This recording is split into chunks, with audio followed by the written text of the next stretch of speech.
Get it clean. I know. I'm a professional.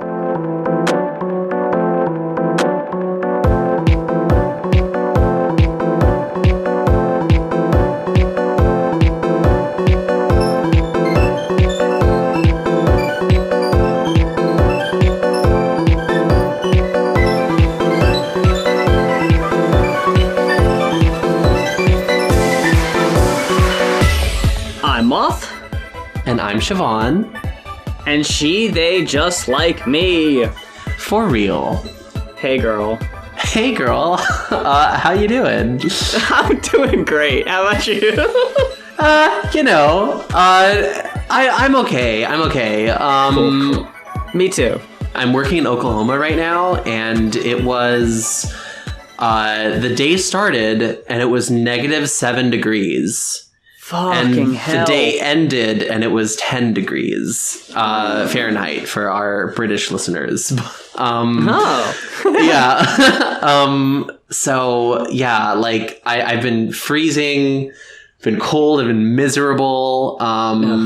And I've been listening to I Guess I'm a Woman Now by Tamagotchi Massacre on repeat, which... it has its cheery moments. Yeah. Not really the lyrics, though. I'll say. No.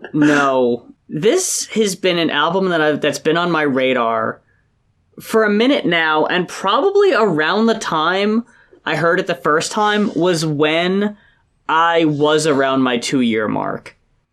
Oh, wow. So it hit close to home in that way. Especially with the first track is what I've been on hormones for 2 years and I'm still sad. I want a refund. Like, yeah, what a fucking Fall Out Boy ass name. Like, God. You need a full ass sentence. Okay, look, we're trying to get into the swing of things and get back into where we're normally at emotionally, right? Yes. Here's one thing I feel like we need to talk about. I've been listening to so much country. Oh my god, me too! Tyler Childers? No. I Damn don't it. know who that is. I've been so in love with Tyler Childers, like, recently. Oh my god. That's the first thing. I'm not going to be able to say his name, so why am I going to listen to it? Is he a newer guy? Is he, like, modern? He's modern, yeah. Okay. But he's like he's like sort of harkening back to like a previous era with country, and it's just very like wistful and like very sad. And he tells stories, Okay. A great starter track for Tyler Childers, I think, is "Feathered Indians," the song. It's a very like singer-songwriter kind of song, and there's like, I think I've talked about it on the show before. There's the mark of a good songwriter is like the little details that they choose to add, and that's like a master class in that particular kind of songwriting. Anyway, Tyler Childers, I'm in love with him. I did cut you off to talk about my love of a man, and I'm so sorry. You are perfectly okay. You are always welcome to gush about any man with a hard-to-pronounce name whenever you want. It's not that hard to pronounce. It's Tyler, and then it's Childers, like Childers. Right, okay. Yeah, it's just... Let me try it. Okay. Tyler Childers. Okay, yeah. Yeah, you did it. See? It's not that bad. Made a little mountain out of a molehill there. Yes. I will check him out because the things you had said about his stuff definitely is what I'm looking for in country. And, call me a misandrist all you want, but I very often gravitate way, way, way more to female singers in country. Yes. Just because of the fucking vibe. Most of the time, I get such a douchebag energy from guy country singers. And I will say that is mainly post 9/11.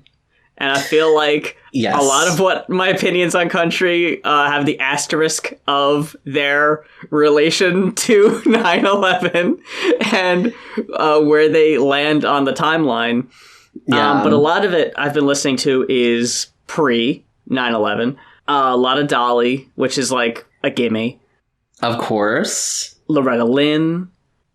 When we first started talking about you doing country songs at like karaoke and stuff like that, it kind of reminded me that like for years and years I've been very like, I don't really fuck with country.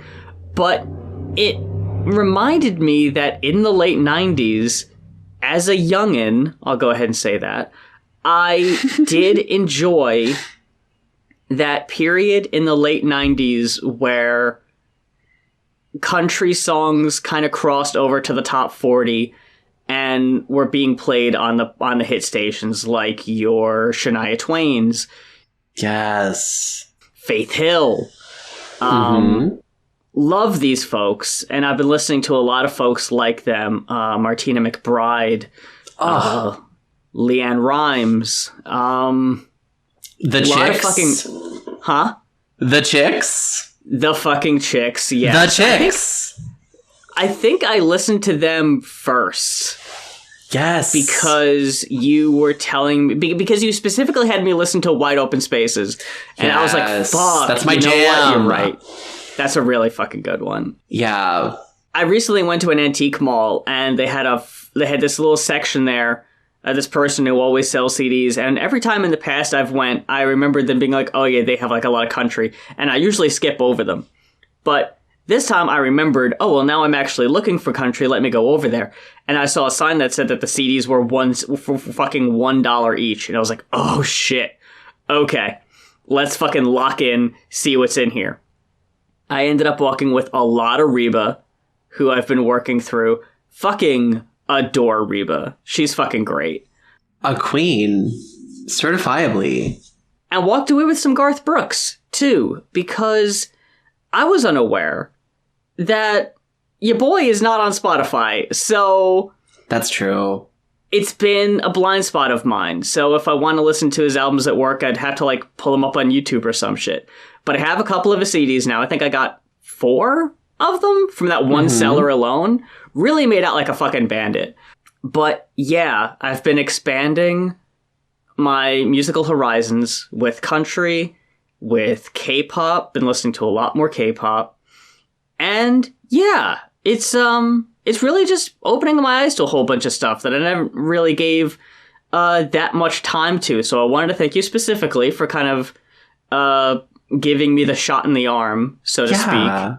There's so much good country out there. You know, I think like Garth Brooks is a great, like, sort of like big mainstream, like male country artist that I think you'd really like. He's very similar to the thing I said about Tyler Childers, where the details that he adds in his songs are just incredible.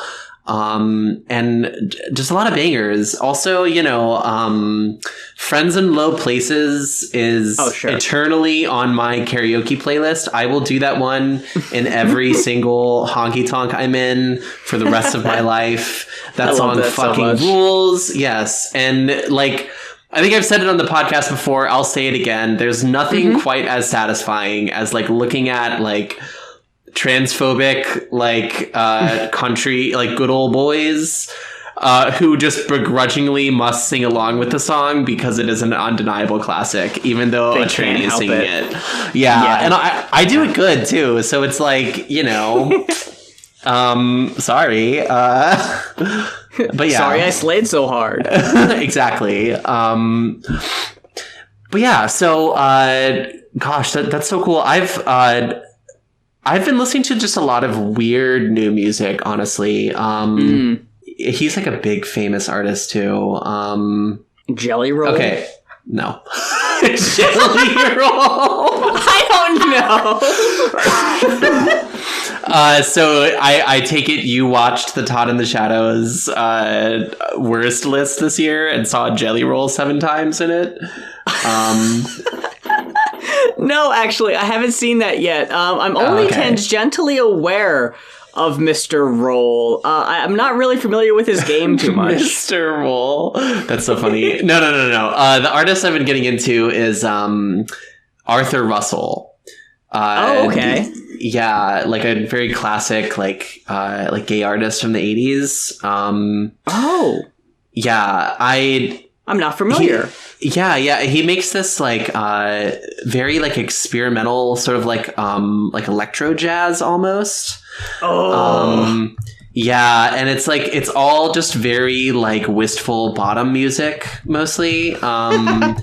And I love it, and I feel like it brings me in touch with a queer community from the past, and also very tragically, Arthur Russell like died of AIDS. He was like one of the many victims of the AIDS epidemic. So I just saw that in 1992. Damn.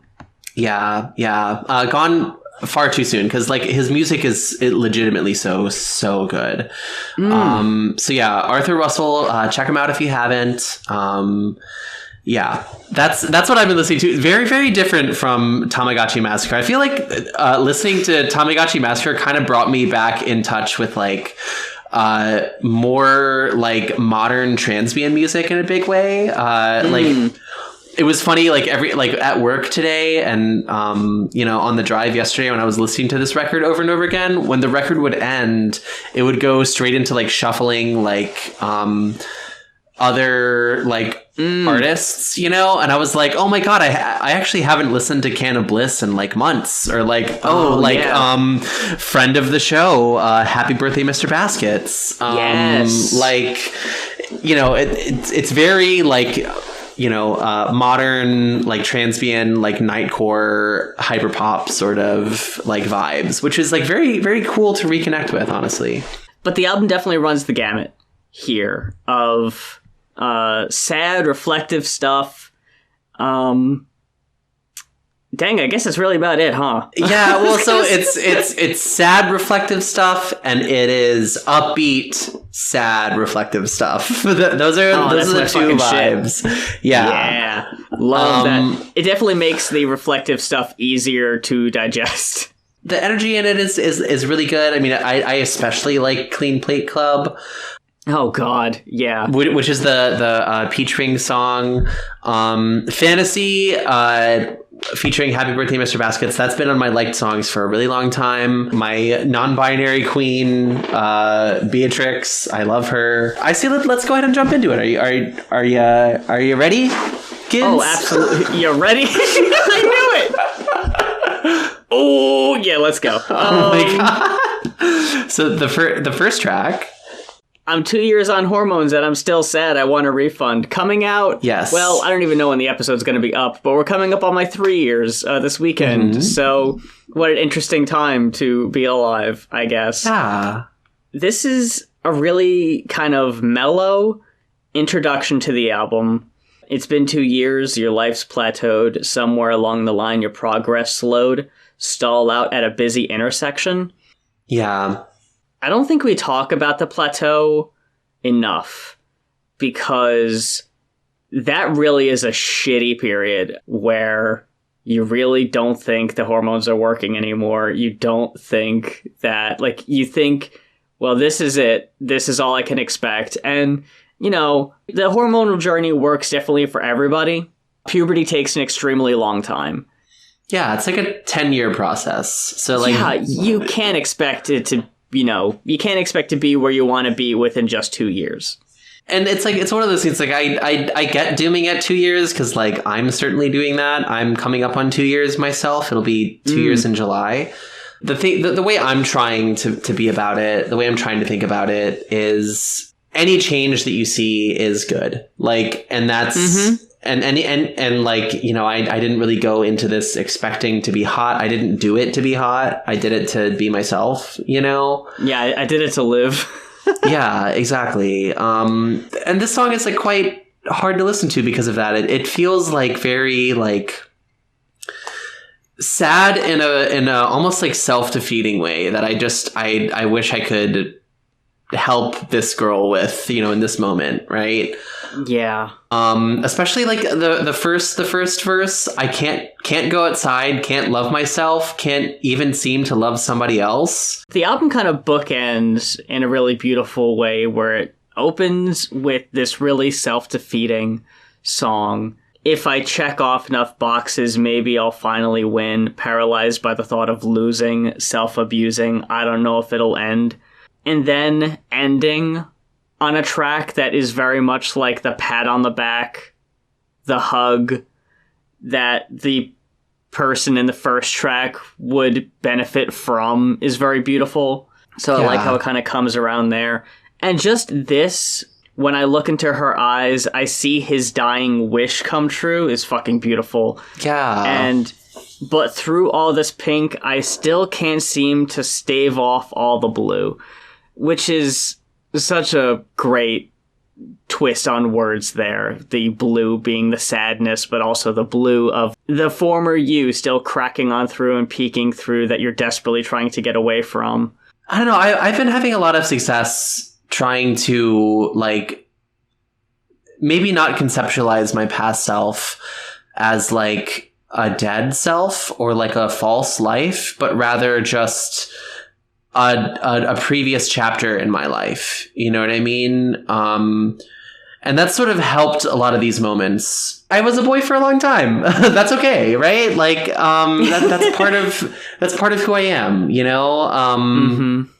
I don't know. I'm not trying to like swim upstream of this song too much, especially because I agree that the bookended song is like quite a good like sort of like cycling back to a lot of these points and sort of refuting them from the beginning. But yeah, like this one was hard for me to listen to, especially because it's quite downbeat. It's very it's quiet. Like little acoustic guitar in there, quiet, like low vocals with a little bit of distortion on them, you know. Very emotional. I did not add this one to my liked songs. I do not see myself revisiting this moment of the record. Yeah. I mean, unless it's definitely rough.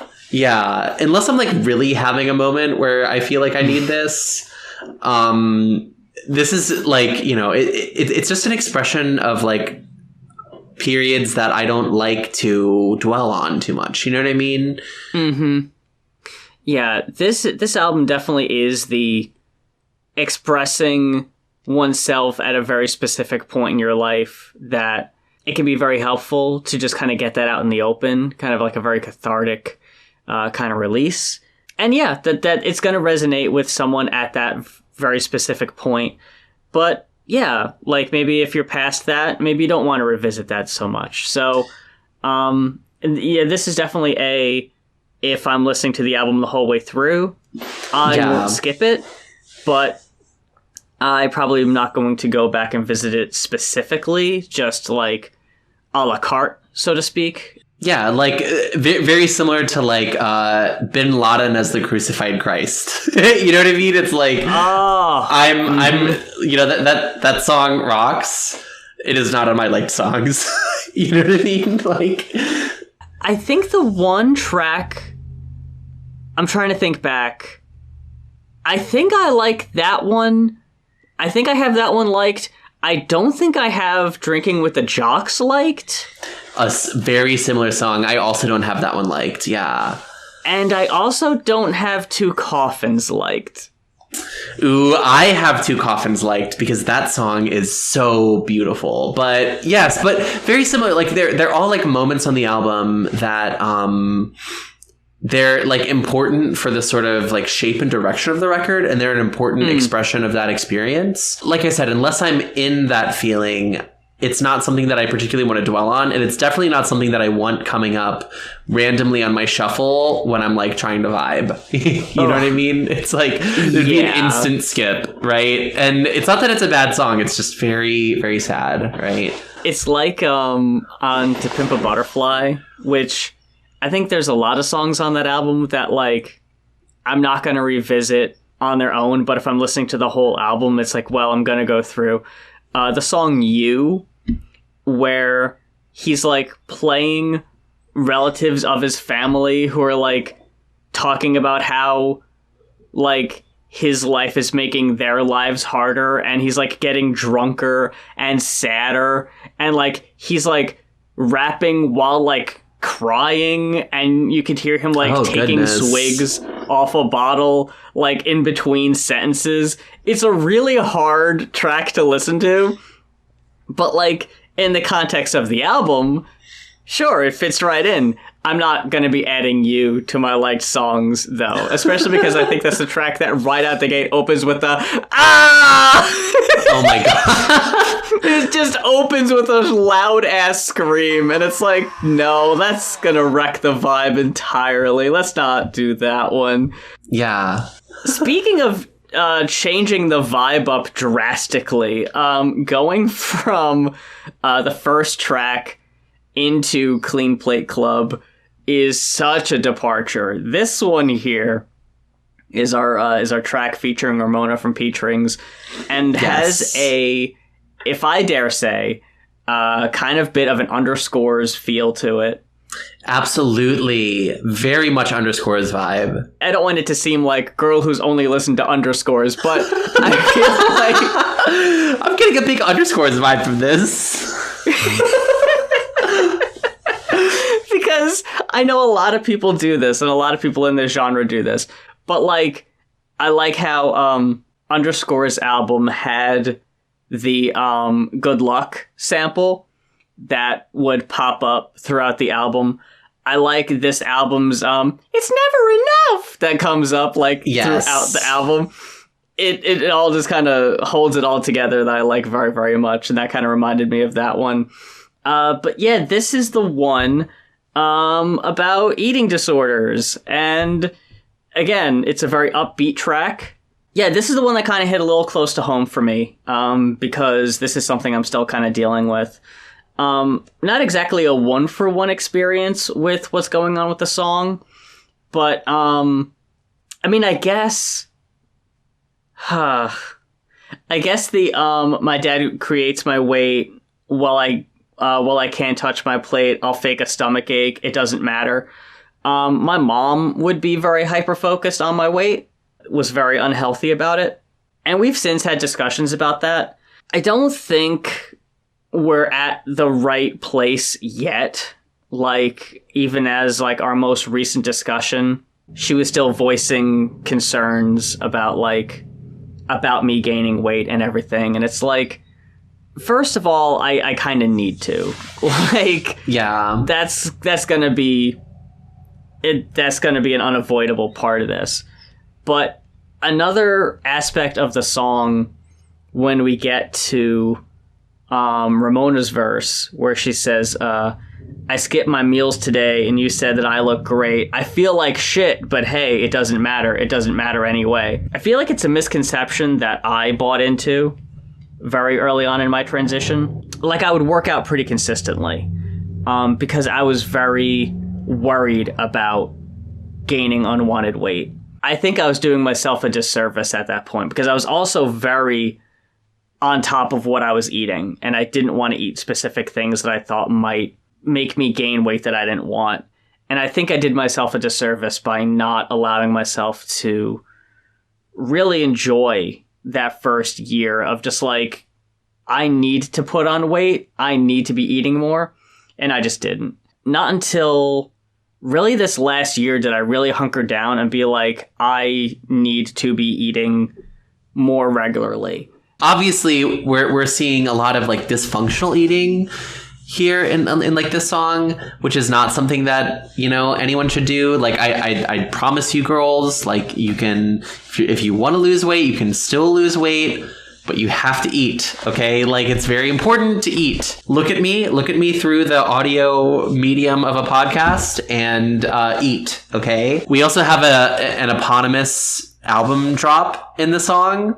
This verse starts with like, yum, because she's eating. It permeates my mouth. The guilt and shame and doubt. I guess that I'm a woman now. And like the way she says it is so funny. She's like, so sarcastic. I guess that I'm a woman now. And it's like, that's how I feel all the time. The sarcasm is like so good. A little later in the song, past the verse you mentioned about the dad critiquing the weight, I spent years wishing I was cis, or at least that I look like it. Maybe starving's a price to pay. Got my wish, but it doesn't matter anyway. And that's, and you know, I feel that, right? Because like, you know, early in my transition, I lost a lot of weight and I was quite skinny. And I want to go back to something like that, but you know, it's not going to make me look cis. You know what I mean? I don't think I'll ever look that way. It's very common for trans women to have eating disorders. So just girls, don't do it. Please eat. Don't do it. Yeah, don't do it. I think it's helpful just to remember that women, cis women in particular, let's fucking narrow in on them for a sec. They come in all shapes and sizes. And I don't think any body shape in particular is going to look more or less cis, really. But I understand, as someone who deals with dysphoria and deals with body image issues, that just because you don't look, or just because you look healthy and just because, you know, what you're dealing with is something that cis women deal with all the time, doesn't make it any easier to deal with. It doesn't make looking in the mirror any easier and seeing what you don't want to look like. It does help to know that a lot of the things we deal with are things that cis women deal with all the time, and have for their whole lives. Yeah, but it doesn't make it easier. Yeah. And just, yeah, like basically you said, the eating disorder is not the way to go. We've all seen the Miss K video. Yes, we've all seen the Miss K video. It's about eating, etc. Yes. But yeah, like you said before too, it makes your HRT less effective. So please eat. Okay. Yes. Are we ready to move on? Yeah. Okay. Track number 3, cloud emoji. What did you think about this one? I like this one a lot.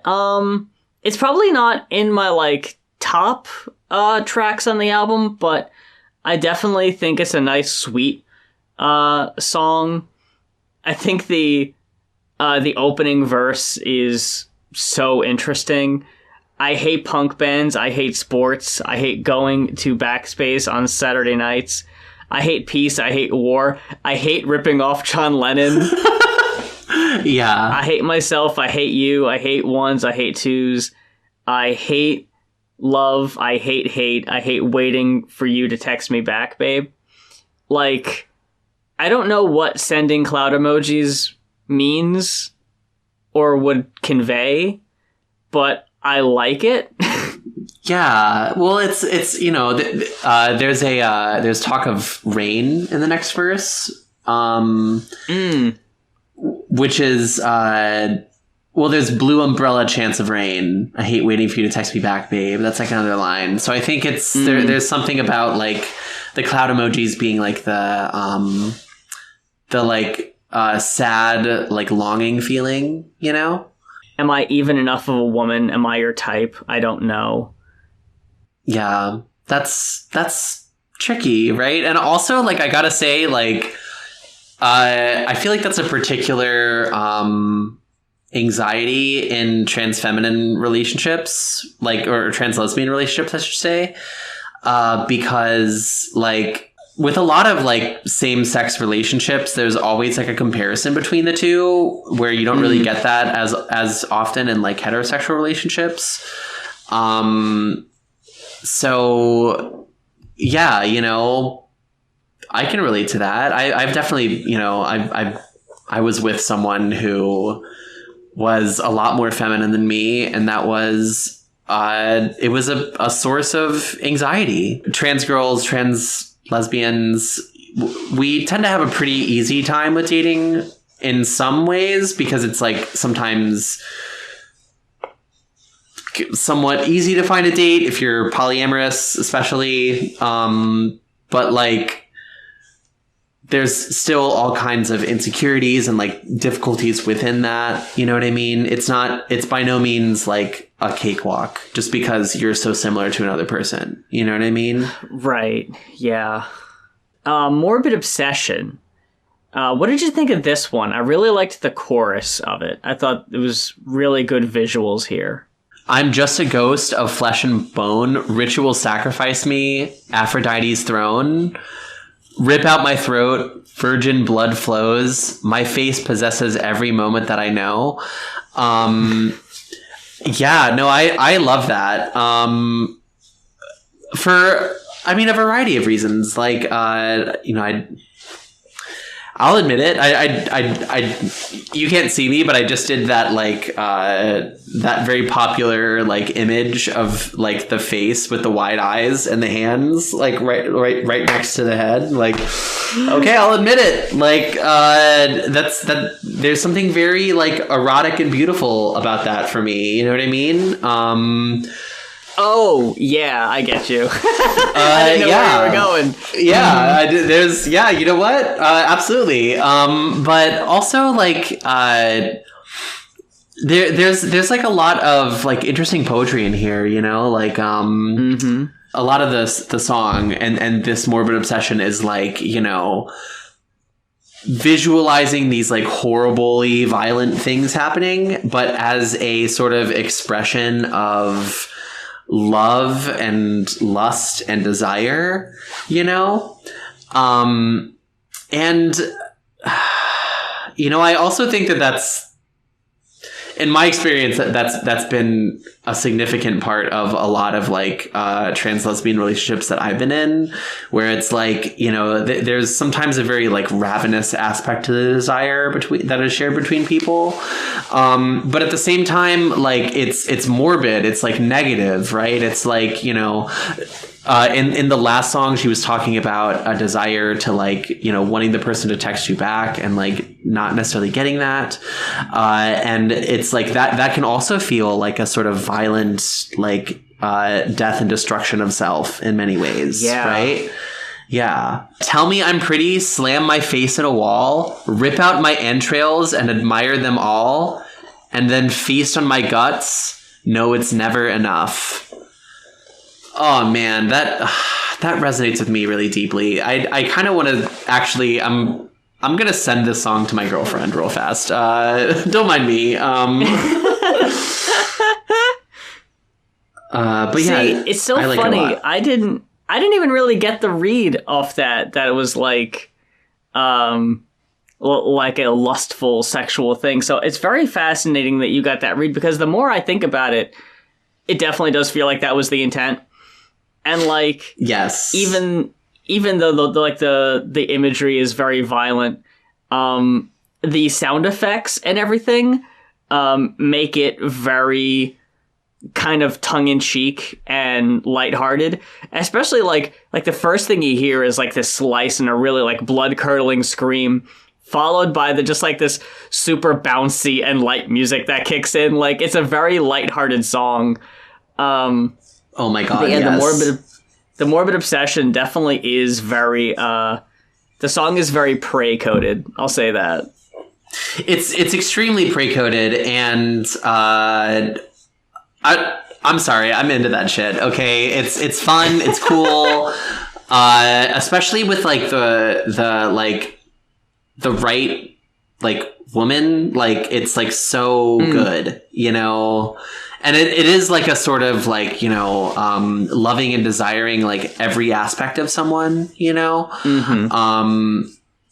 And that can feel very powerful, I gotta say. It's, like, it's a fun song. It's especially lighthearted after everything else that this record has given us so far. There's, like, this moment of, like, sort of pure joy, but it, you know, it's coming across, it's being spoken in terms of these, like, very, like, violent sexual fantasies, you know what I mean? But who among us, am I right? Yeah, I think trust is, I mean, obviously very important. I don't need to fucking say that in this very specific situation. And, like, I won't go into specifics. I mean, like, I'm very much with you on the whole prey-coded thing. Yeah. It's definitely erotic for me. I definitely enjoy that. I like that there's, like, a bit of, like, this person could kill me if they wanted to. Yeah. And, you know, like, the thing is, here's another thing that I'll say, like, girls out there, be careful, because there are like a lot of like, it obviously, you know, a minority, but like there's a significant number of like trans lesbians out there who like are kind of like terrible people, terrible women. Also, I will say just generally, like for all people, not just like trans women, but like people who are in like polyamorous and BDSM scenes, there's some not great folks in there. You know what I mean? And you just gotta like kind of be aware of that going into it. So the trust thing is like very, very, very important, right? Like you have to know that someone is like a good person, and that like this desire for them is one of like love and not of like a sadistic pleasure that goes beyond like an acceptable level. You know what I mean? Yeah. Because that can be quite bad for you. But I gotta say, my girlfriend is like the sweetest girl. Like she's bought me roses so many times. She's like the kindest person. And like, maybe we get a little freaky like that. Okay. But it's like, you know, it has such a different vibe and tone, especially because like, I don't know. I love her very dearly. And it's like, I don't know. I just think that's an important thing to say when we talk about and kind of glorify these things is like, if you're out there, if you desire that too, just be careful. Okay. Just vet people, and, you know, cut people off and warn people if something goes bad or wrong. Like there's definitely some desires. And I mean, I don't even know why we're like keeping this PG. We fucking talk about whatever on this goddamn show, but like, I'll just be straight up. I've got like a thing where I think like the idea of being choked out is very hot to me. Yes, of course. In reality, it's easier said than done. There's a lot of safety precautions. You gotta be very careful with stuff like that. You gotta make sure that everybody knows exactly what they're doing. Yes. And like, I don't think what I've seen on Twitter, and I'm just like, ooh, I'd really like that, probably isn't very realistic. It could probably be detrimental in a way. So yeah, some things are probably just best left for being, you know, the little thought in the back of your head. And sometimes you could play in that space and not necessarily go the whole way with it. Like, and I don't mean to put you on Front Street here, but like, we've talked about knives before. Yeah, I like knives, sorry. I think I might have mentioned something about knives and, you know, may have, like, tried something like that. And that might have awoken something. There's varying degrees to it. Like, I personally don't really like the idea of, like, breaking the skin and bleeding personally.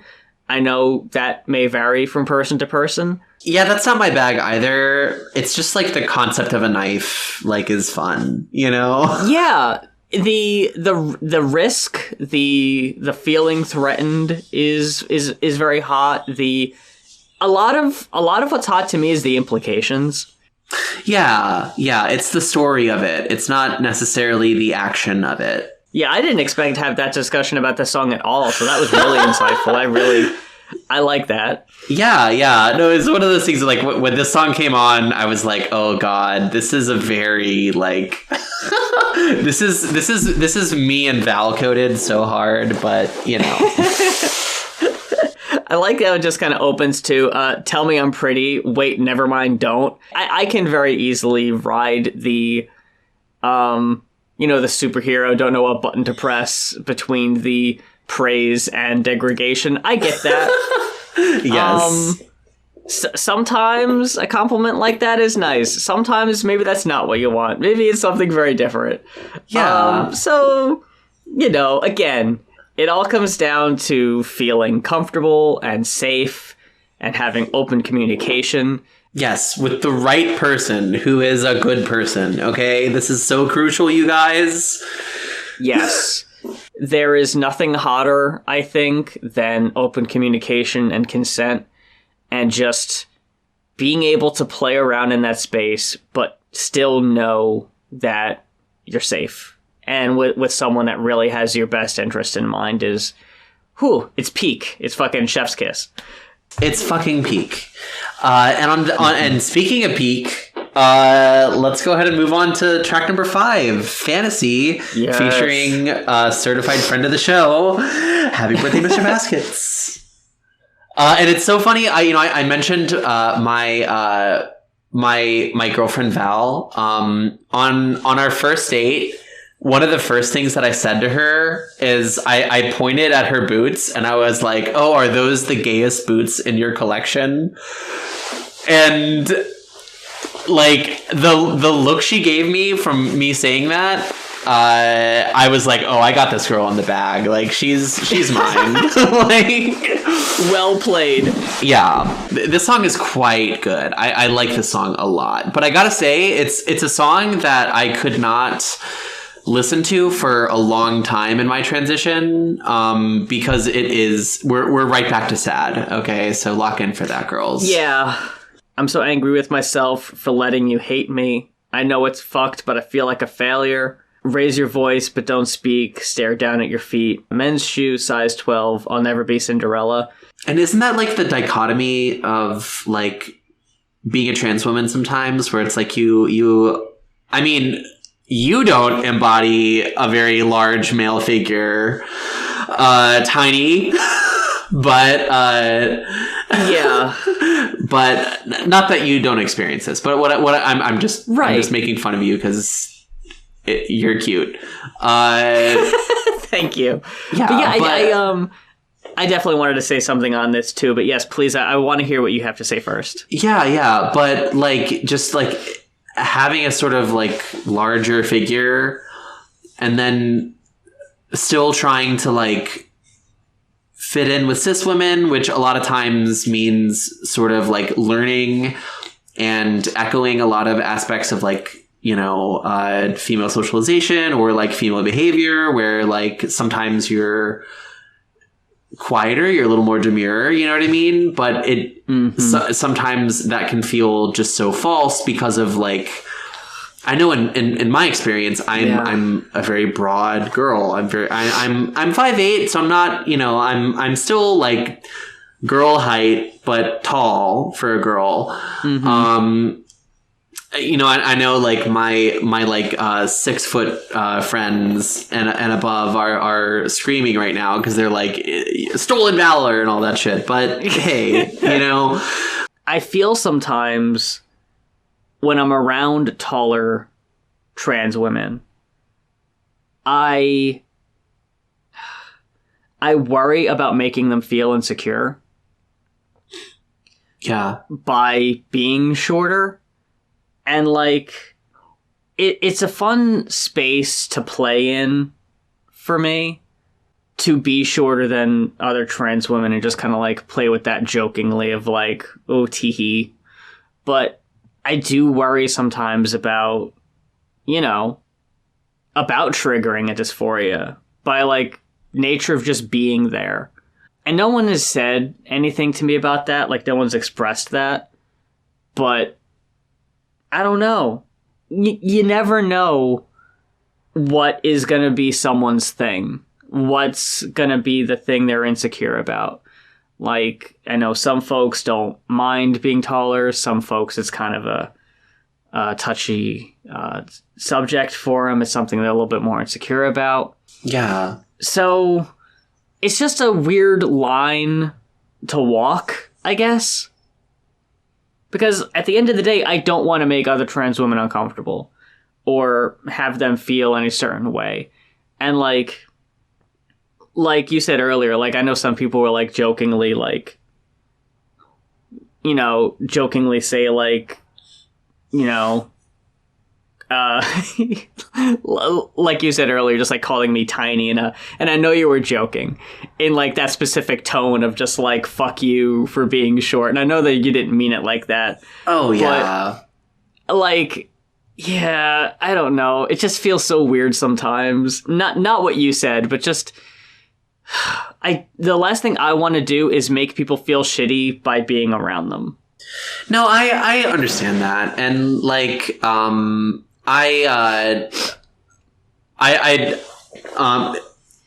I was talking to a girlfriend of mine about you recently, actually, and that's one of the things that she said to me was like, oh, like the thing that like I'm jealous about Moth is that she's like capital G girl height. You know what I mean? That's like such a gift. You know what I mean? Mm-hmm. So like I definitely can understand how like some people, you might get that vibe from people, you know, you might get that feeling from people sometimes. But also, girl, I mean, own it.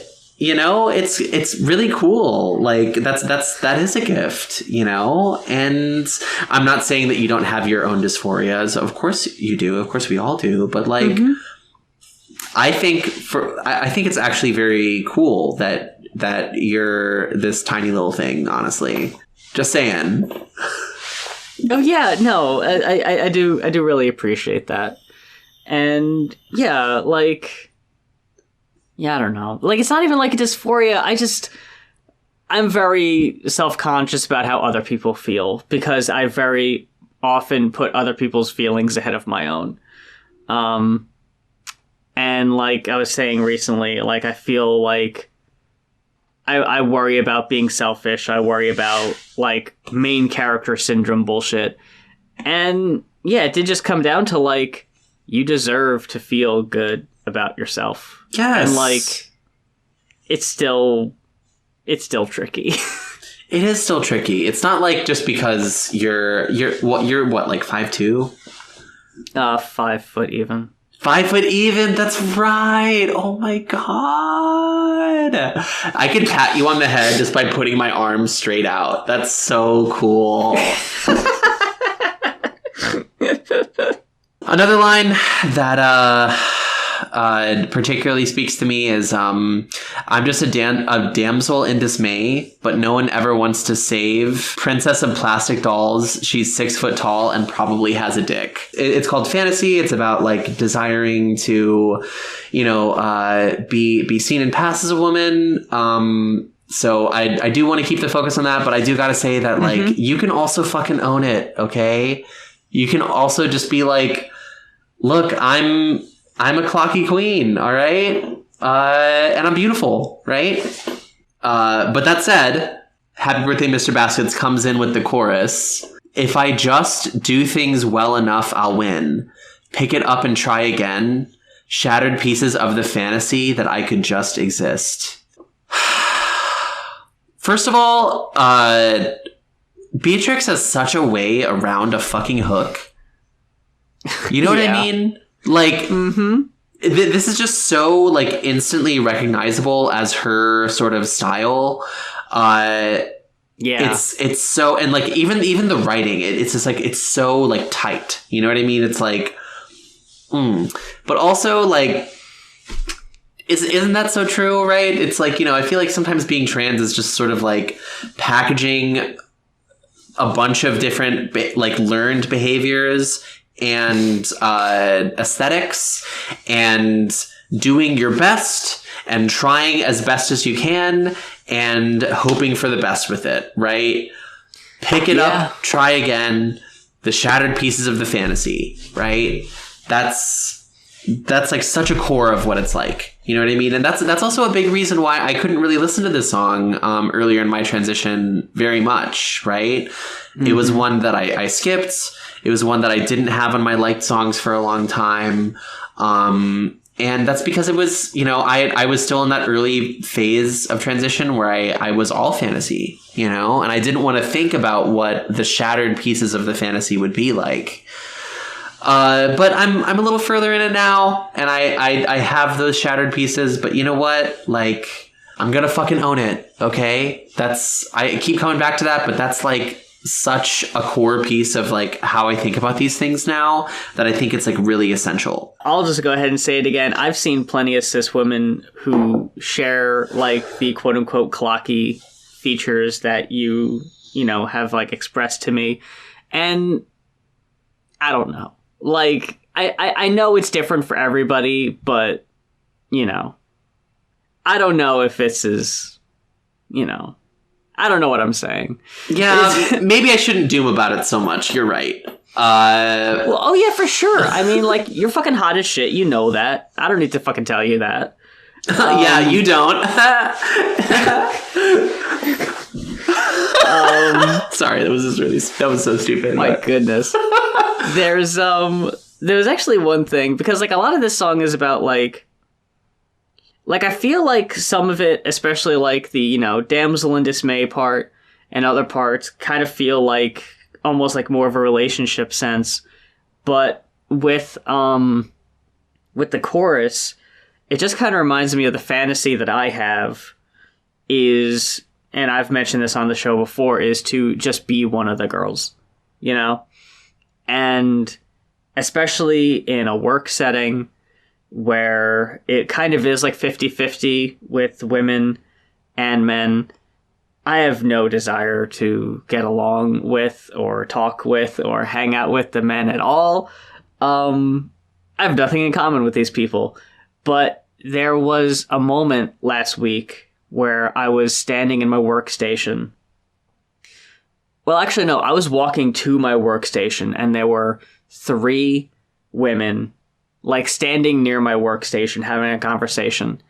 And I walked up and they just kind of effortlessly kind of worked me into the conversation.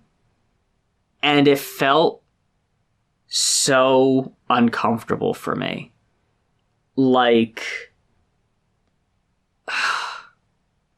I don't even know how I can even express it. It just felt fake. And I know that they didn't mean it that way. They were just talking to a coworker. Yeah. But in my head, 3 women standing around talking to me, I desperately want to be seen as just another woman to them. And I don't know for a fact. I'll say I'm 99% certain that they don't see me that way. What has always kind of been a point of pride for me is that women have always kind of felt comfortable with me. Yeah. And talking to me more than they would the guy coworkers. And I always liked to know that I wasn't like the other guys, regardless of if I knew what that meant or not. Yeah. And, you know, I don't have a lot in common with the women I work with either. Like, I don't know if any of them were like the kind of people that I would like hang out with outside of work. But I don't know. I just like the idea of just like fitting in and it not being a thing that anyone would give a second thought to, you know?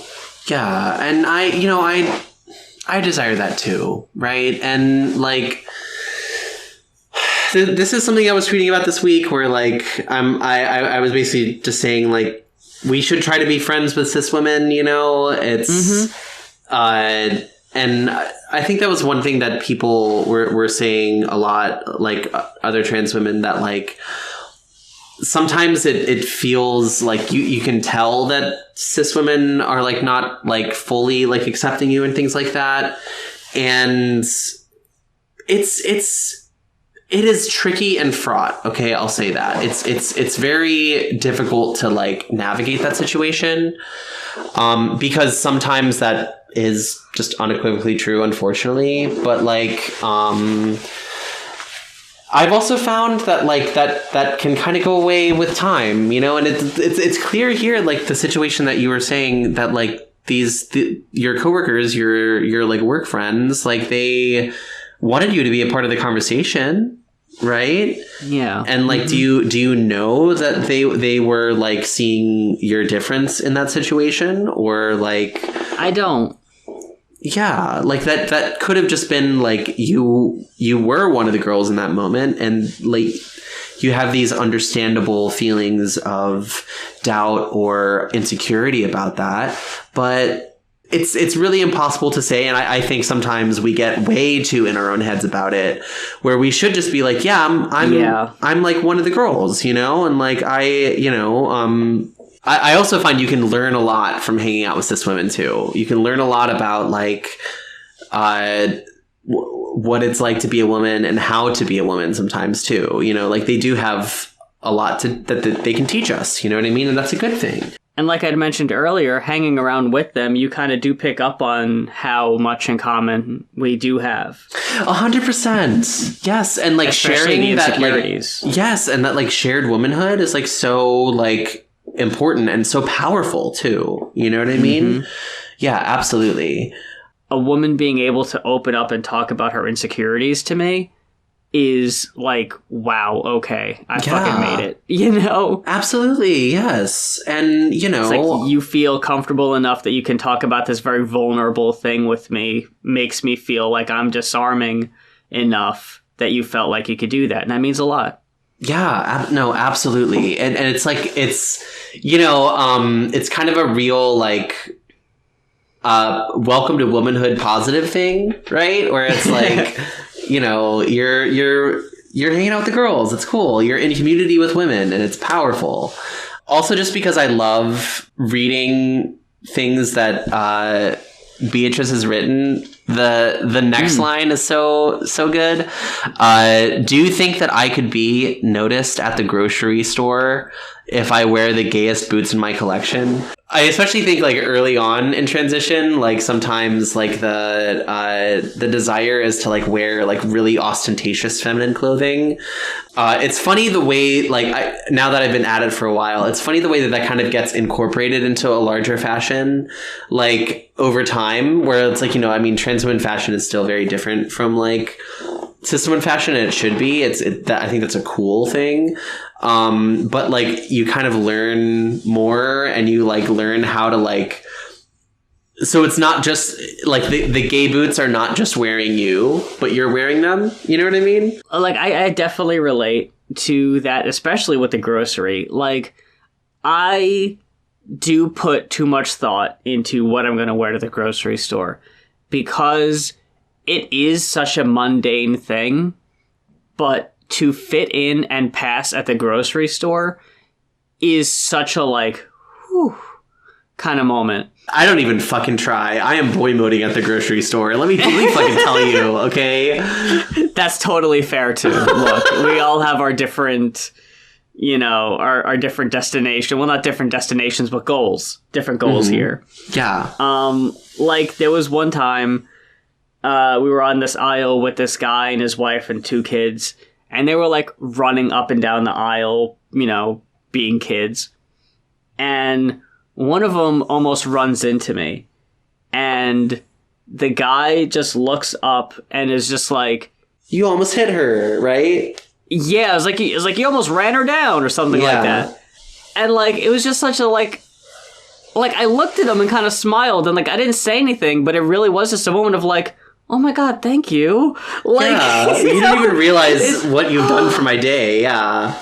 Yeah, it's like you don't even know. It was just such a thoughtless thing you said. You put no effort into that. You just said it openly and easily. It was just like, huh, that really means a lot. Thank you.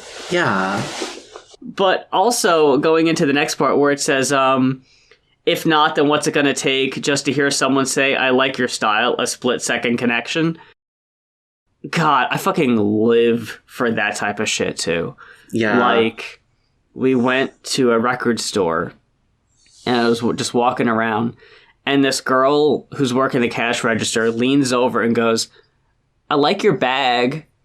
I looked around, I was like, and I just looked at her and I was like, oh, me? And she was like, yeah, where'd you get it?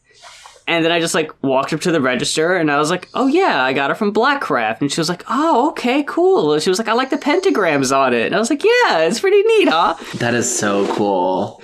They got it in purple and pink. I don't know how much it is now, but here's about how much it was when I got it like a year or 2 ago. Mm-hmm. And then, like, at the end of the conversation as we were leaving the store, I just kind of pointed at her real quick, and I was like, Blackcraft. And she was like, yeah, thank you. I'll write it down. I am definitely not writing that down. No. I already knew about that. Yeah. I fucking love that. Like, those types of moments. And, like, especially at the grocery store, going back, there was a moment where I think this person, like, it's so tricky when you, like, clock someone out in public, like, you don't want to make it obvious. Yeah, of course. But there was someone who walked out from, like, the deli counter, and in my brain, I was like, oh, fuck, they're trans. And they looked at me, and my eyes just shot to the fucking floor. Like, immediately, of just, like, like, a little bit of, like, almost like a panic came over me. Of just, like, I do not know how to interact with this person. And to be fair, this was very, very early in my transition. Now, it would have went very differently. Yeah. I would have been way more comfortable just, like, saying hey, but not making a big deal about it. And just kind of, like, making them feel like, I don't know, like, I feel like a big goal in dyeing my hair recently, if I do pass in more social circumstances, I want to be more noticeably queer. If it's quote-unquote obvious to someone, I want it to be like, oh, they're fucking gay, though. Yeah. Like, I want little signals like that are more easily noticeable. And also just because, I don't know, I just like being a little freak. And, you know, I like having people know that right away. That, like, oh, she's a fucking weirdo. So that does mean a lot. And the I look down and mumble thanks. Yeah, just basically what I was saying there. Staring at the peeling paint. I'll misspeak and be flustered and leave. Don't want to cause a problem. Like... That has happened to me. I've had a few situations where, like, cis women in public will compliment me, and I'm like, oh, thank you. But it's like, I want it to feel good, but it never does, because I'm so used to just wanting, like, to be completely, like, seamless in my sort of, like, especially, like, hyper public, like grocery store place, you know, or something like that. I want to have more confidence so that I can be like, oh my god, thank you, right? But I'm getting there more and more, but it's not always been like that, I'll say. I like the Adventure Time reference. Oh, yes. Later in the song. Now I'm a full agoraphobe. I'll fill the woman's role at home. I'll be like Marceline, vampire queen. I'll never see the sun. Yeah, like... And this is something that, you know, I understand why, like... Some trans women will do this where they sort of become shut-ins, like, over time. And I just want to help those girls so bad, because, like, going out and, like, doing things is, like, such a vibrant and wonderful part of life. But I also do get it. You know what I mean? Like, staying home is a fucking vibe, too. And not having to deal with people, not dealing with other people's expectations and perceptions of you feels so fucking nice. Just being able to unmask and be yourself, like, not hyperfixate on the quote-unquote masculine, like, ways you present yourself, and just let that guard down feels so fucking good. Like, it really is like taking off an uncomfortable pair of shoes after a long day and just being like, oh my god, I could finally fucking relax. I'm also a bit of a shut-in too, okay? I go out plenty, but... Not as much as I'd like to, and part of it is because I do need that as well. I need that crash time at home to just be myself and do whatever. Like, it is very important, but also going out is cool too, just saying. Oh yeah, I definitely want you to be able to go out more. Yeah. Like, fucking live it up and shit. Like, I don't know exactly what there is to do in Oklahoma, but... Oh, yeah. It's really funny. We at the last place in Oklahoma I was at, we went out to we tried to go out to a couple of different bars, and all of them were closed. And like one of the places we went to was literally called Drillers. Oh my god. Well, yeah, and it was like an oil thing, right? But it was like we pulled up to it and we're like, wait, this is a club that's attached to a motel. Even if it was open, I don't know if we should go to that. That's interesting, Yeah. The next song is called "Kiss Me." It's not really a song. It's like a series of audio clips. Yeah, it's like a bit of an interlude. I'm cool with skipping it because I do want to talk about the next song.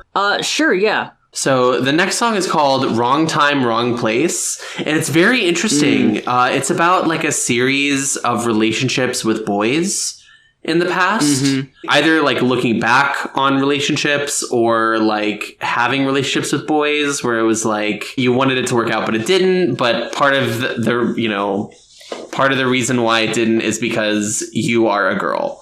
You know what I mean? That's definitely the first story is like November, I was 17. You paint my nails an ugly green. Got dumped in a stupid outfit. Feels dumb when you think about it. So what? We never even kissed, and I still get angry over it. Two boys drift apart together, melting my heart in the southern weather. And then it goes into the chorus. Are you scared to love me? Sky looks so dark above me. Do you want to fuck me? Skin deep into self-discovery. I never had a relationship with a boy when I was younger, like a actual like romantic relationship. I can't really speak to this experience, but that's gotta be weird. You know, to like think back on that and be like, oh, well, I mean, yeah, I mean, like I am kind of a girl, so I get why this gay boy didn't like me. If I didn't transition, maybe there'd be a chance, but I did, and now there isn't a chance anymore, that kind of thing. Yeah. I'll say the second verse does speak to me, and I do want to, I'll tell a story. Okay. I needed more from you back then, stuck being your best boyfriend. You wax poetic about how much you need her. I'm so pathetic, I just want to be her. Wrong time, wrong place, it's so cliche. I'm trans and you don't know you're gay. Fag in a dyke in a movie theater. Distorted quiet from a busted speaker. And then it goes back into the chorus. Yeah, that line is really good. But, God, do I relate to this? Like... my best friend growing up in high school was this guy, and he was like a bit of a womanizing asshole. But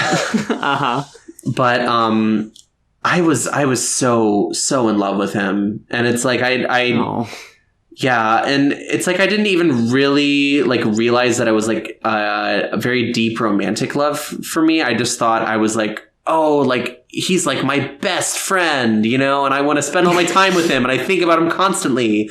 You know what I mean? No, yeah. Yeah, and like, you know, like I said, he was a bit of a womanizing freak.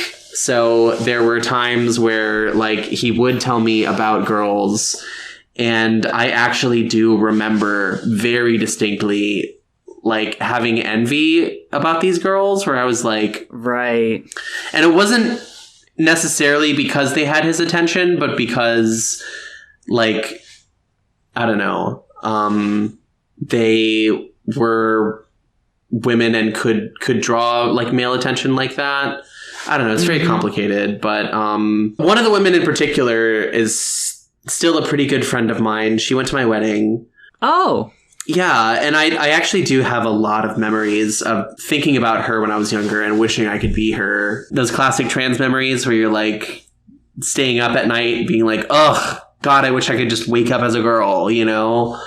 But yeah, it's been interesting for me to sort of dive into my memory around those issues and sort of process them, especially now as I'm like allowing my attraction to men to be like totally fine and finding out that in some ways I even prefer men, you know, I at least right now, I think I'm kind of a little boy crazy. So yeah, I don't really have much more to add to that one. Because it's kind of out of my realm. You're gay. You're a dyke. Is that why? Maybe, perhaps. A little touch of the gay, perchance. All right, let's see those wrists, girl. How limp are they? Let's see them. They're fucking they're dinosaur arms. I got the 1-2 gay autistic combo, so you know they're dangling. Oh hell yeah. I don't have too much to say about the next one either. Heart sore, but I do love it. I like how it's written here. When I think about you, the butterflies start moshing in my guts, ricocheting off my stomach lining. Now they're limping, nauseating, suffocating, making me want to throw up. Overloaded, screaming, butterflies, shut up. It's just like the way there's just like written so conversationally. I thought that was very cute. Could say let's care less, but it just hurts more. It's you I cry for, and everything I guess I'm still yours. It's like, fuck. Yeah, that's a rough one. Yeah, it is, absolutely. And also like that wordplay of like heart sore like a pain and then heart sore like a bird. It is quite accurate. It's funny that I haven't heard that before. It seems like it's like right there, you know? But that is exactly how it feels, right? It's a pain, but it's also a joy, right? It's, you know, it's the combination of desire with its negation at the same time. Like you want something but can't have it. And that is extremely enticing, but also painful. Yeah, it's very good. It very well encapsulates that feeling, I think. Hermit crab is basically fantasy for me. Well, I mean, a good bit of fantasy was fantasy for me. But Hermit crab, I remember being the one that when I heard the album the first time really struck me. Drown out dysphoria with estrogen and glitter. If I sparkle loud enough, then maybe I won't hear. When they call me he or sir, whatever, I'm not bitter. Maybe the hormones will have more effect this year. And then just the repeating chorus of it's never enough. Which, because like we said earlier, just about like having insecurities and being jealous, any trans girl you can think of is jealous and insecure of something. Like, and that's where the it's never enough really is a hard pill to swallow. You know, it's like I'm not trying to be too much of a downer, but like you hear people get the like gender affirming surgeries and still like even after all that, like there's still going to be something. Not to say that's for everybody, but it's a risky run. It's so tricky, especially because of how hard that shit is to get. I can't imagine the feeling of going through a procedure that probably took years on a waiting list and going into medical debt over something. Yeah. And then even still after that being left with this feeling of like, well, this isn't right. But that's fucking dysphoria. That's dysphoria. Not you. That's not your fault. That is goddamn dysphoria's fault, and you just got to tell that bitch to shut the fuck up. Honestly, yeah. I mean, like, and that's sort of like just the bag I think that we have sometimes as trans women. We have the bodies that we do, and we desire different ones, and you can only really change your body up to a point, and you'll always know, you'll always see the tells, right? You know, you could say you want them to notice the ragged ends of your summer dress, right? So to speak. So to speak. Case in point. It is tough. And one of the things I want to highlight, too, is the last verse where she says, at this point, it's like, fuck, why even bother? I left my shell to find a slightly bigger one. I'll cut my hair and change my pronouns to whatever. Playing a losing game was never any fun. I've been talking to a few girls online recently who have been transitioning for a while, and they've kind of they sort of jokingly refer to themselves as like MTF TM like trans women, you know? Okay. And like that's sort of how they end up kind of dealing with it ultimately, is that they just sort of go more into like kind of gender fuckery. And sort of like recognizing the sort of like incomplete or maybe not incomplete, but the somehow the often contested nature of like trans femininity, right? And their response to that is just to be like whatever, you know, like, and yeah, there. I will say like there is a bit of a freedom in that. I don't think I'll ever get to that point, but I do think that like sometimes like strategically taking on that perspective can be really alleviating for a lot of pains that you might be feeling, right? Like to oh, sure. like one of the things I've done recently, which I think has been actually really helpful for me, and being in places in person, and not feeling like the really crushing dysphoria and like, all of the discomforts that can come from that, is just to recognize that not everyone has to know me. Not everyone has to fully understand me. And if some people see me as a boy, I don't give a shit about that. Like, I don't care. And that I find something deeply liberating in that perspective. But I think you just have to do it carefully, because a lot of those girls that I mentioned, the MTFTM trans girls, they have some of the worst cases of brainworms I've ever diagnosed. I'm like, oh my God. Oh my God, what? Right? Oh gosh. So it's, it doesn't always work as you might want it to, I'll say. There's something so liberating, and I'll just go ahead and say there's something very hot about someone who took the time and transitioned and really embraced femininity and then just kind of said fuck it and like is like a tomboy trans femme. Yeah. Just going back and saying, you know what, fuck it. I'm a woman, yes, but I will embrace these masculine things, but from a feminine perspective. And it's like, wow. Like, I don't even know if hot's even the right word, but it's like, it's definitely a beautiful thing to see. And just be like, wow, the fact that you've been able to come around, like wrap around like that is just like, holy shit. Like, to me, that's like when you fucking done it. Like, yes. I think, when they say, transition never ends, there's no end goal. In my mind, that's it. Like, when you, not about passing. Passing is whatever. The comfort.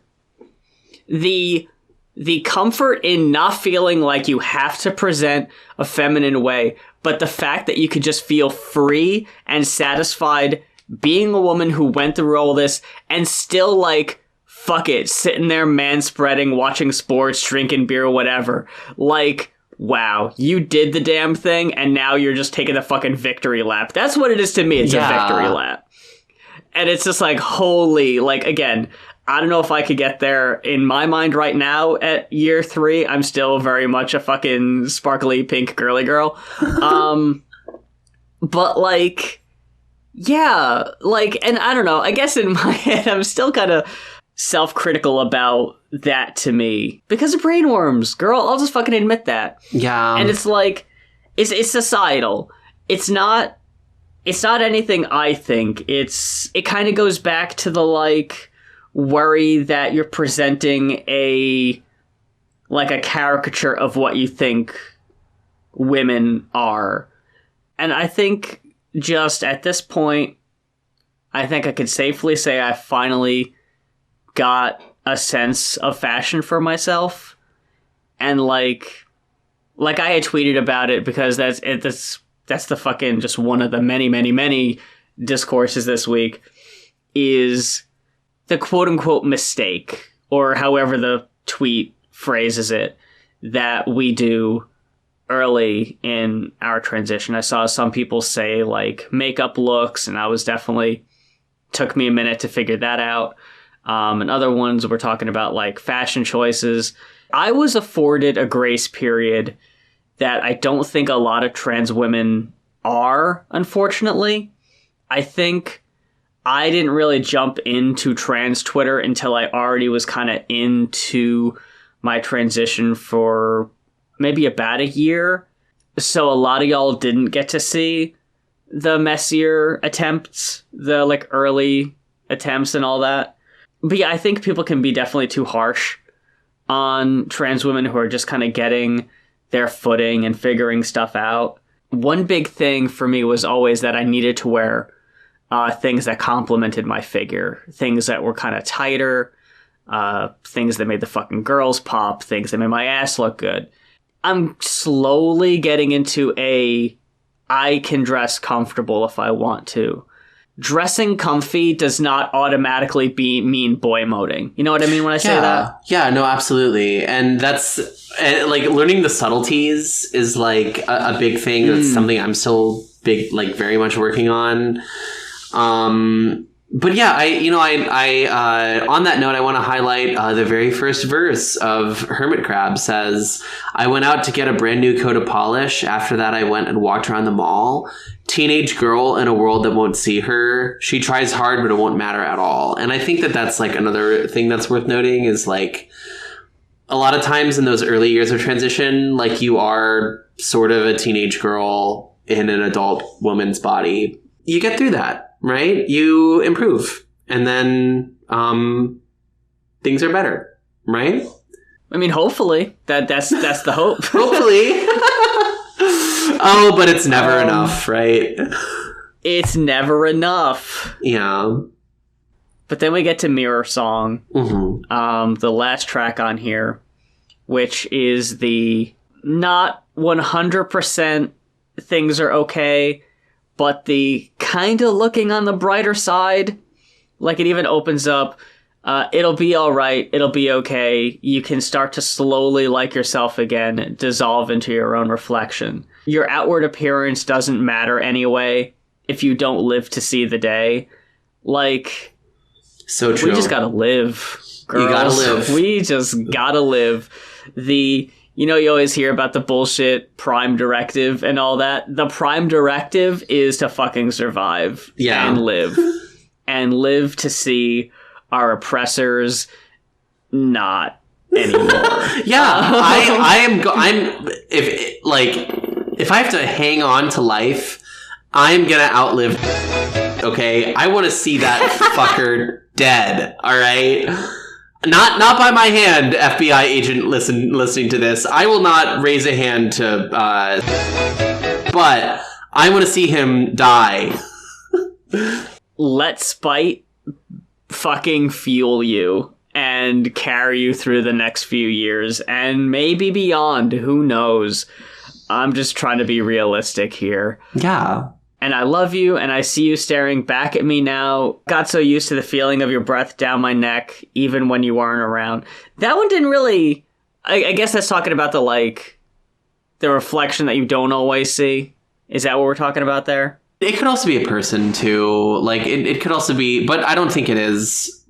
It's tough to parse. Yeah, let's see. Got so used to the feeling of your breath down my neck, even when you weren't around. The scent, the perception of self that you have when you're not looking at the mirror, and you're like, this is what I look like. I think that's what it's talking about there. Okay. Yeah. I see that. Yeah. Because then it says, I can't help but crack a smile. I don't care if I look plain dumb at the thought of you slowly disappearing underneath my tongue. Don't you cry again. Yeah. I'm guessing that's talking about the estradiol tablet. Like, yeah, well, yeah, dissolving under your tongue, or like I think it's using that as a identifiable metaphor, but like the idea of, the good version of yourself, the positive version of yourself that you see, and then like I don't know, like my positive version of myself is much better than I actually look. I'll see a photo of me and I'm like, oh, I didn't realize I looked like that. You know what I mean? I think having the longer hair now has definitely helped a good bit of my personal dysphoria. Like, it's touching my shoulders just about. And that's wild to think about, because if you'd have told me, like, a year and a half ago when I started growing my hair out that I'd be at the stage I'm at now, like, there's still things I'm not happy about it, but, like, I never would have thought I would have this much, And that's definitely a night and day kind of feeling. That's the record. I like how it ends. It is the record. Yeah, I like how it ends with a more positive, more like self-love message than the very first song. Like we talked about it, it comes full circle in that way, and that's very positive. Like overall, I think this record does a pretty good job of like reflecting a lot of interesting and like sometimes like painful parts of the trans experience, but still, like, you know, it does so in a very positive way. And I'm really glad we listened to it and got to talk about it. Something I'm very curious about, because a lot of this album, and I again, girl who only listened to Transgender Dysphoria Blues, a lot of kind of parallels of the early transition cynicism that Transgender Dysphoria Blues had, of just very like, this shit ain't working. Like, especially reading the book where Laura Jane Grace was like talking to the doctor and was just like, you sell people this idea and then you laugh at them behind their backs when you, like, because you know it's not going to work for them. And it's just like, oh my God, like, you know, like, give it some time, girl. Damn. What I'm very curious about is if we were to listen to an album by a trans person way later in their transition, how much of the record would deal with the transition at all, or if at that point it's just, yeah, that's what it is, and all the songs would just be about like typical cis shit, because like it's not even a part of their, even like, I wouldn't even think to write about that anymore because I'm so far past that, you know. Yeah, you know, I'm curious about that too.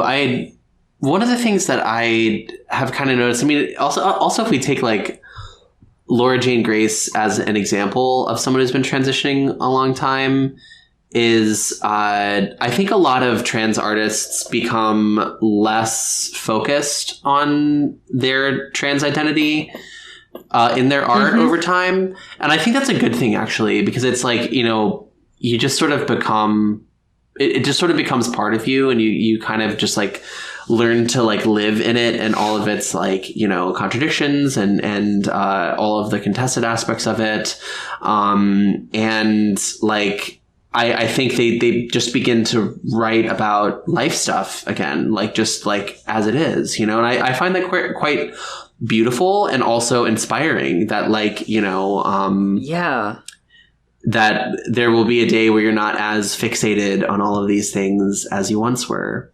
It's definitely a freeing thought. Yeah, absolutely. And we'll get there.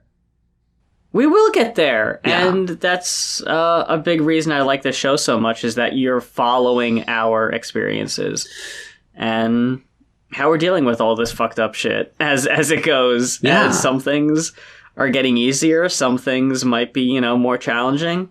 We've been doing the show for, I want to say, over a year now. Yeah, maybe, over a year. Right? We the first episode we recorded was in like December of 2023, I think. So. Oh my gosh! Wow. Yeah, we're totally different people than we were then. Yes. Oh my God. Yeah. I feel like I'm like actually kind of good at this podcasting thing now, where like I can't even listen to the first episode again. Like I'm like, oh God, what was I fucking doing? You know? We had to get our sea legs. Yes. Well, especially me, because you're a certified, you know, podcasting queen. So. Aw, thank you. Yeah. No, I think you're way more comfortable with it now. I think you picked it up pretty early on, but yeah, I think we've definitely in the swing of things now. Yeah. And yeah, I don't mind saying this is a great fucking show, and I hope that y'all enjoyed listening to our episode. Hell yeah. Patreon coming soon. You can just throw that in. Yes. Put that in wherever you feel like just it. Squeeze that little thing in there somewhere. Whoa. Hey, yo. Yeah, I said that, and I was like, wait a second. Fuck. Yeah. Stay strong, bitches. How about that? How about that for a suggestion? Bitches. Absolutely. Oh my God. The theme song for She, They Just Like Me For Real is performed by Stella Dolce. You can follow Stella on TikTok and Instagram and hear her music across all major streaming platforms.